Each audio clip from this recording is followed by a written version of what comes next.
ഇന്നിപ്പം നിങ്ങളെ പഠിപ്പിക്കുന്നത് മറ്റൊരു രീതിയിലൂടെ പഠിപ്പിക്കുകയാണ്. ഒരു കാറ് നമ്മൾ ഓടിക്കാൻ വേണ്ടി കയറുമ്പം MGN മോട്ടോർ ഡ്രൈവിംഗ് സ്കൂൾ കുട്ടികളെ പഠിപ്പിക്കുന്ന രീതിയാണ്. അപ്പോൾ ഇവിടെ പഠിക്കുന്ന കുട്ടികളൊക്കെ ഇതുപോലെ ഈ വീഡിയോ കണ്ട് അടുത്ത ദിവസം മുതൽ വണ്ടിക്കകത്ത് കയറി സാർ ഞാനൊരു കാര്യം പറയണ്ട സാർ എല്ലാം ഞാൻ ചെയ്യാം എന്ന് പറഞ്ഞുകൊണ്ട് നിങ്ങൾ ഈ കാര്യങ്ങൾ ചെയ്യണം. ഇങ്ങനെ ഈ പഠിപ്പിക്കുന്ന 15 കാര്യങ്ങൾ അല്ലെങ്കിൽ 14 കാര്യങ്ങൾ, അതിനകത്ത് ഇൻഡിക്കേറ്റർ വരുമ്പോൾ 15 ആവും, ഇൻഡിക്കേറ്റർ ഇല്ലെങ്കിൽ 14 ആവും.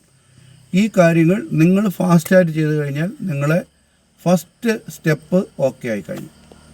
അപ്പോൾ ഈ ഫസ്റ്റ് സ്റ്റെപ്പിൻ്റെ എൻഡെന്ന് പറഞ്ഞാൽ വണ്ടി മൂവിങ് ആണ്.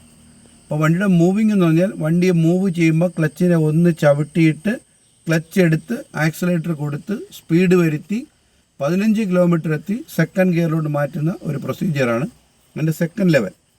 അപ്പോൾ ഈ 15ാമത്തെ സ്റ്റെപ്പ് എന്ന് പറയുന്നത് വണ്ടി മൂവ് ചെയ്യുന്ന ഒരു രീതിയാണ്. അപ്പോൾ ഇതെല്ലാം നമ്മൾ പഠിപ്പിച്ചിട്ടുള്ളതാണ്. അപ്പോൾ എത്ര പഠിപ്പിച്ചിട്ടും കുട്ടികളതൊന്നും കാണാതെ പഠിക്കാത്തത് കൊണ്ടും അവർ 1, 2, 3 കാര്യങ്ങളാകുമ്പോൾ പിന്നെ അവർക്ക് അറിഞ്ഞുകൂടാതാകുന്നത് കൊണ്ടും അവരെ പഠിപ്പിക്കാൻ വേണ്ടി വീണ്ടും ഉപയോഗിക്കുന്ന മറ്റൊരു ടെക്നിക്കാണ്. അപ്പോൾ ഇത് നന്നായി കണ്ട് മനസ്സിലാക്കുക. അപ്പോൾ നമ്മളൊരു കാർ ഓടിക്കാൻ വേണ്ടി കാറിനകത്ത് കയറിയിരിക്കുകയാണ്. ഇനി നമ്മൾ ചെയ്യുന്ന കാര്യങ്ങളാണ് നിങ്ങൾ പഠിക്കേണ്ടത്. ആദ്യം നമ്മൾ സീറ്റ് അഡ്ജസ്റ്റ് ചെയ്യണം. അപ്പോൾ നമ്മുടെ ഈ ക്യാബിനകത്ത് അല്ലെങ്കിൽ കോക്പിറ്റിനകത്ത് ഏറ്റവും ബലമുള്ള സാധനം സ്റ്റിയറിംഗ് ആണ്.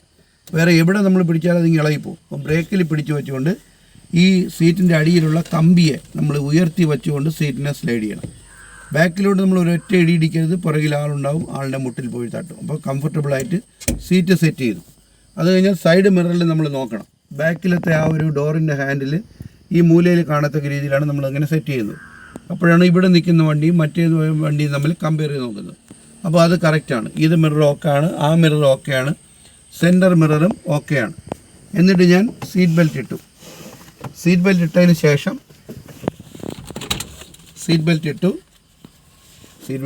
ഡോറ് തുറക്കണമെന്നല്ല കേട്ടോ, ഇതിപ്പോൾ സ്റ്റക്കായിരുന്നു, ഡോറ് തുറന്നതാണ്. സീറ്റ് ബെൽറ്റ് ഇട്ടു.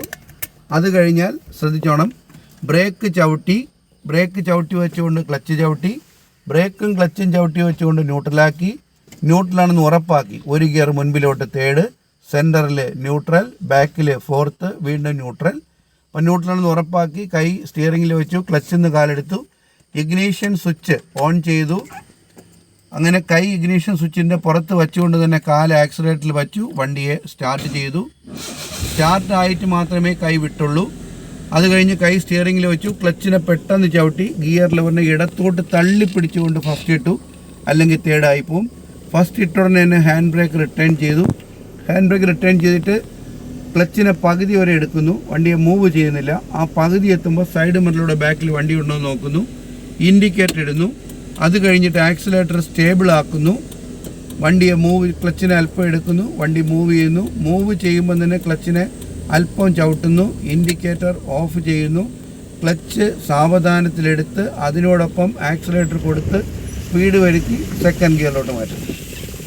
ഇതാണ് നിങ്ങൾ ചെയ്യേണ്ട പ്രൊസീജിയർ. ഈ വീഡിയോ കണ്ട് ഇതുപോലെ ചെയ്ത് പ്രാക്ടീസ് ചെയ്താൽ നിങ്ങൾക്കുമാകാം കോടീശ്വരൻ. അപ്പോൾ ഇനി ഞാൻ വണ്ടിയെ റിവേഴ്സ് എടുക്കുകയാണ്. റിവേഴ്സ് എടുക്കുന്ന ഈ വീഡിയോയുടെ ഭാഗമല്ല, അപ്പം അങ്ങനെ കണ്ടുകൊള്ളുക. അപ്പം ഒരു വണ്ടിയെ നമ്മൾ എടുക്കുമ്പോൾ ചെയ്യുന്ന 15 കാര്യങ്ങളാണ് വളരെ ഈസിയായി നിങ്ങൾക്ക് പറഞ്ഞു തന്നത്. ഇത് വീഡിയോ ആണ്, നിങ്ങൾക്ക് എത്ര പ്രാവശ്യം വേണമെങ്കിലും ഇട്ട് കാണാം. ഇട്ട് കണ്ട് നിങ്ങളുടെ മനസ്സിൽ ഇത് ഹൃദയസ്ഥമാക്കുക. അത് കഴിഞ്ഞ് ഡ്രൈവിംഗ് ടെസ്റ്റിനകത്ത് കയറി ഡോറെല്ലാം അടച്ച് ചെയ്യുമ്പം സാറ് എന്ന് വിചാരിക്കും. എല്ലാ കാര്യങ്ങളും നമ്മൾ ആക്റ്റീവായി ചെയ്യുക, വേഗതയിൽ ചെയ്യുക. അപ്പോൾ സാറ് മനസ്സിലായിരിക്കും അവർ ചെയ്തതെല്ലാം ഒക്കെയാണ്, സ്മാർട്ടാണ്. അല്ലാതെ ഓരോ കാര്യങ്ങളും വണ്ടിക്കകത്ത് കുനിഞ്ഞ് നോക്കി സമയമെടുത്തൊക്കെ ചെയ്യുന്ന കുട്ടികളൊക്കെ ഡ്രൈവിംഗ് നമ്മൾ ഈ പ്ലാൻ ചെയ്ത 30 ദിവസം കൊണ്ട് ഓക്കെ ആവില്ല. അപ്പം 30 ദിവസം കൊണ്ട് നന്നായി വാഹനം ഓടിക്കുന്ന സ്റ്റേജിൽ എത്തണമെങ്കിൽ ഫസ്റ്റ് സ്റ്റെപ്പ് ഇത്രയും കാര്യങ്ങൾ നിർബന്ധമായി നിങ്ങൾ ചെയ്ത് പ്രാക്ടീസ് ചെയ്യുക. അപ്പോൾ ഇവിടെ നിന്ന് കഴിയുന്നില്ല എന്നുണ്ടെങ്കിൽ നിങ്ങൾ സ്വയം മനസ്സിലാക്കുക, നിങ്ങൾക്ക് ഇത് പിടികിട്ടാത്തതാണ് അതിൻ്റെ കാരണം. പിടികിട്ടാത്തത് നിങ്ങളെ പഠിപ്പിക്കാത്തതുകൊണ്ടല്ല, പഠിപ്പിച്ച കാര്യങ്ങൾ നിങ്ങൾ നന്നായി പ്രാക്ടീസ് ചെയ്യാത്തതുകൊണ്ടാണ്. അതുകൊണ്ട് ഏത് കുട്ടികളാണോ ഈ കാറ്റഗറിക്കകത്തുള്ളത്, അതായത് നന്നായി വാഹനം ഓടിക്കാൻ കഴിയാത്ത കാറ്റഗറിയിൽ പെട്ടുപോയ കുട്ടികൾ, ആ കുട്ടികൾക്ക് ഈ വീഡിയോ കണ്ട് പ്രാക്ടീസ് ചെയ്താൽ അവർക്ക് അടിപൊളിയാകാൻ കഴിയും. ഓക്കെ.